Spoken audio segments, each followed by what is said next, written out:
politique àndut ak jooy xolal Pape jooy fii tenir fi benn discours accusé fi waa Pastef tentative d'assassinat ñun joolaa lañ Sonko lañ ànd c'est-à-dire Pape est tellement descendu si baaka man après dama laajte na ndax kii Pape Djibril Fall man wax naa ku ko jege bi hostilité yi tàmbalee na ko nee ko tiire si Sonko yaa am jox ko benn na ko tiire si Sonko du loolu mooy defar avancement am politique nee ko mu bàyyi hostilité yi muy tijji du intérêt mais déggul loo ci gis kuluwe na boppam tey Pape li tax mu dem coalition xam nga ne Pape ñi mu taxul gëmu leen mais bien sûr attaqué na ñii ñëpp ñi mu taxawal ñëpp attaqué na leen Bougane tamit xanaa lu mu fi waxul. Bougane moo taxaw ñëpp déglu ko mu ne Khalifa ñu ne ko ndax Khalifa Sall dafa trahir l'opposition. mu ne ko non c'est toute une génération la trahir.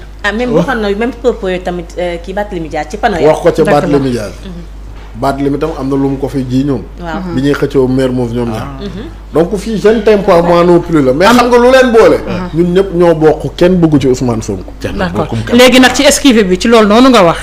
ne may ma boobu rek waaw xanaa nag wax dëgg yàlla bañ Ousmane Sonko doo ci boole di ci fal. bokk na ci li ñu fàttali ko jooyam bi ñu kii je dirais pas bañ mais y a quelque chose de personnel.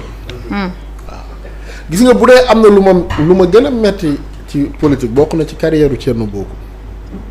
mais yow Déthié mi ngay tëb nag ñëw ci Thierno. non Déthié baal ma tëb ko non affaire la. baal ma tëb ko affaire la gars yi ma lay oo danaa Cheikh Ousmane Touré ci man la ñëw balaa man la ñu woo mais xoolal mais il faut nga wax ci nag. parce que Déthié lépp ci permanence am. la daan xewee de. faaw nga wax ci. foo gisoon Ousmane gis nga ko. waaw mais xam nga. jàppoon nañ ko fi sax. ànd naa dafa bëri te xeex bi xam nga li ci xew dafa bëri. moo tax bëgguma sori trop li ci xew dafa bëri trop. wax naa ak moom tam Déthié. liste ba yàqu ba woon da nga ko fàtte. yooyu yëpp am na ci. liste bi yàqu yiñ ci accusé yiñ ci wax. enregistrement yiñ ci wax dafa bëri. il a subi de. ak yeneen duñ ci wax. dama lay comme que daf ma woowoon foog nga wax ci ma ne. yaa ngi fàttaliku ba ñuy woo Khalifa Sall. Ousmane Sonko di ko woo ca Ziguinchor. yaa ngi fàttaliku ba ñuy wax Barthélémy Dias waxuma ak yow ma ne nga jox ma téléphone doo leader. alors faaw nga ñëw ci nag Cheikh bi. xam nga ñu bëri dañ jàpp ne seen liste yi Khalifa Sall. xam-xamu tëgg élection moom lay jaay ci Afrique. loolooy liggéeyam dañ nga ciy fay mu koy joxe. du cuune.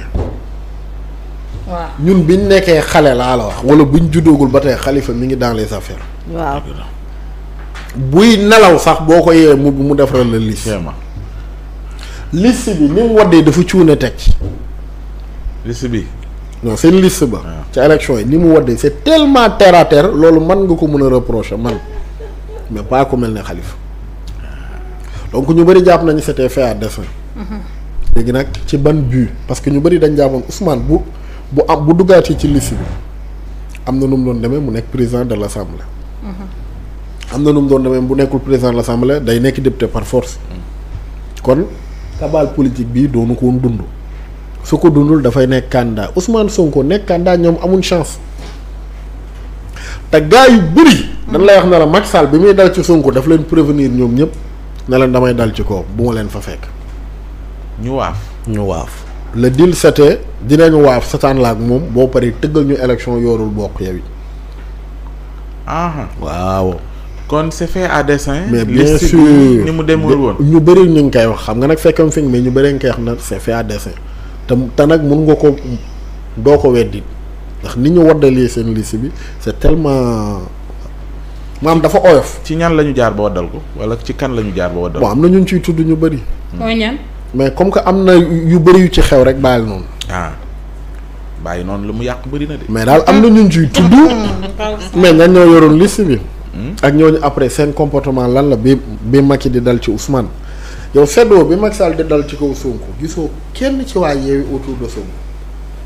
yow loolu jaaxalu la. dañoo rasuwoon ñëpp a raf. yow loolu jaaxalu la benn yoon.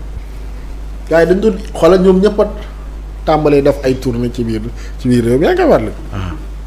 ku nekk utali yoon kii jaar nord kii jaar sud ñoom ñëpp màndu ci. te jamono joojee sama benn xarit nee na ma le gars il tape de. ah. le gars il tape Macky da doon tape nag da doon tape il tape benn jigéen moom lu ko yàq yomb na. déedéet yomb ko. surtout man sama xam-xam soriwul man. surtout waaye comme ça kii mën nga defal liste benn. surtout boo amee xam-xam ni surtout boo amee xam-xam ni ñoom def ci des années. yéenawul maanaam. assurer parité bi. léegi nag loolu daf lay expliquer pourquoi Ousmane génn tourner le dos coalition boobu ak ñi fa nekkoon. Sonko ku reconnaissant la. bu rompre ay lien rek am na ci lu mu taxaw. te man li ma gëm di la ko wax. am na ñu wax ni daa yegg si ci nguur rek xool mbir yi ku ci nekk na nga déterminé wu ci jamono ji ñu koy dóor rek mu xam ku ci ne rôle ba mu ciy joué. xam nga lu moo waral taxawaay yi. xam nga lu ci mënti am confirmé la. waaye mënu ma confirmer waaye weddiwu ma ko ndax renseignement moom jamono ji moo ko téye ñi daan dugg palais trafiquant yi. ñi daan signé nag. ñi daan signé trafiquant yi. ñenn ba guddi. ñi daan dem guddi trafiquant yi. ba ñuy woote assemblée nationale ñu ne dañuy def affaire bi paa bi demoon. yooyu yëpp trafiquant yi fa. xam nga xam na. xam nga bañuy xam na. xam nga bi gars yi di dem naan xam nga bi gars yi di dem naan nañ dàq élection yi génne wër plateau yi naan nañ dem élection man nit a ma woo na ma jàppale dañuy tëbal élection yi. wër na yàlla. ak assurance ba pare génn ci plateau yi naan élection yi buñ ko dàq mu ne waaw kii moom xanaa. nga ni ko réeroo am na de. billaay jàppale ñu dañuy dàq élection yi wax ci. léegi xam nga lu ma ko bëggoon jaay dañ koy dàq pour Sonko bokk.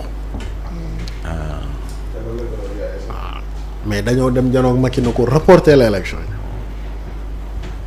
donc lii moom moo nekk opposition boobu nag tey buñ dajee tey fii ñoom ñëpp.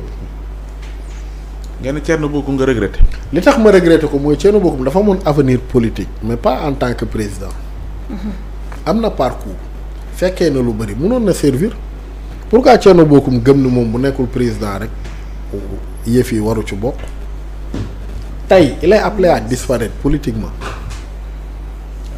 mais bien sûr poids plume la ci politique mënoon gagner parcelle donc dafay disparaître te mënoon na bokk ci yëf yi te du nekk président yëf yi du poste président rek fa nekk. pourtant am na xam-xam nag. am na xam-xam mënoon na participer ci lu bëri. mais malheureusement est-ce que yaakaarul ne ak coalition bu yees bi nga xamante ne ñoom teg nañ ko am na chance delluwaat ci assemblée. te peut-être nekk ci biir hémicycle bi mën na la ubbil yeneen i buntu aussi. loolu gëwuma ko de nabu. lu tax ñii ragal naa buñ demee du romb benn député. duñu. ñu romb benn député loolu dina ñaaw de Cheikh. ah waaw loolu dina ñaaw de. ñii waaw. yaakaar ñu am ñett. gëwuma ko de benn yaakaar naa ñu am ñett. ñett benn am man yaakaar naa ñett. yow dajaleel ci élection présidentielle yi ñu génn. nga jël benn. loo xale calculé nañ ko dem ci guddi la Anta. boo dajalee li jëm ci présidentielle jël 18 000 voix Pape Djibril. Bougane ñëw fekk si Bougane ñëw fekk si leen nga jël Khalifa Sall quand même. yaakaaruma ñu am pur aussi ñu romb waaw pur. ah waaw wax nga dëgg bàyyi woon naa. pur aussi pur déggoo ma la pur moo ma jaaxal ci coalition. voilà pur moom am na ay député. te pur dañ lay wax na la électorat am day tourner autour de 250 000 voix maximum. donc loolu ñaata la ko mun a indil ci ay député. mais tamit est-ce que ñi nekk pur yëpp dinañ leen suivre ci liste bi. benn léegi nag xam nga ban coalition moo doy waar. PDS ak APR. na ngay tasaaroo fi mu ne nii maa ngi ñëw ci loolu ci PDS. mais Mamy. sàmm kàddu sauver le Sénégal ñu ne